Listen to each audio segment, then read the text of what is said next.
చంటి, పల్లవి కాలేజ్‌కి వెళ్తారు. ఇక కాలేజ్‌లో గుండమ్మ ఇటు పల్లవికి చెప్తూ ఉంటుందనమాట. మాట్లాడుతూ ఉంటుంది. పక్కనే చంటి కూడా ఉంటాడు. ఇక దూరంగా ఇటు అక్షిత, అలాగే భువన అబ్జర్వ్ చేస్తూ ఉంటారు. గుండమ్మ, పల్లవి మాటలు. అలాగే సుమలత కూడా అబ్జర్వ్ చేస్తూ ఉంటుంది. వింటూ ఉంటుంది. ఇక ఇటు గుండమ్మ పల్లవికి చెప్తుంది. "పల్లవి త్వరలో నాకు తెలిసిన ఒక కాలేజ్ అంటే చాలా పెద్ద డైరెక్టర్స్ అక్కడ కండక్ట్ చేయబోతున్నారు మ్యూజిక్ కాంపిటీషన్‌ని. ఆ కాంపిటీషన్‌లో నువ్వు పార్టిసిపేట్ చేస్తే నీ గొంతు చాలా బావుంటుంది పల్లవి. నువ్వు పార్టిసిపేట్ చెయ్యి. పార్టిసిపేట్ చేస్తే విన్ అయ్యే ఛాన్స్ ఉంటుంది కదా! మంచి సింగర్‌గా ప్రూవ్ చేసుకోవచ్చు.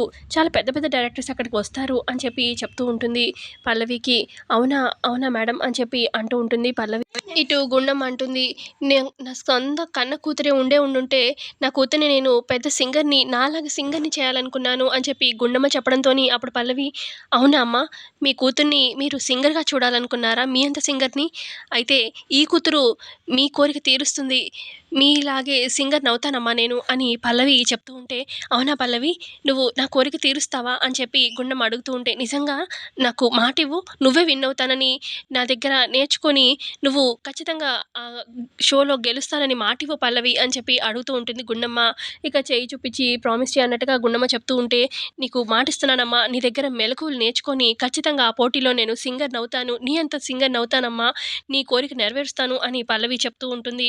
ఇక ఇటు అక్షిత, ఇటు సుమలత చూస్తూ ఉంటారు. మరి పల్లవి గెలవకుండా వాళ్ళేమైనా చేయబోతున్నారా ఏంటనేది తెలుసుకుందాం కమింగ్ ఎపిసోడ్‌లో.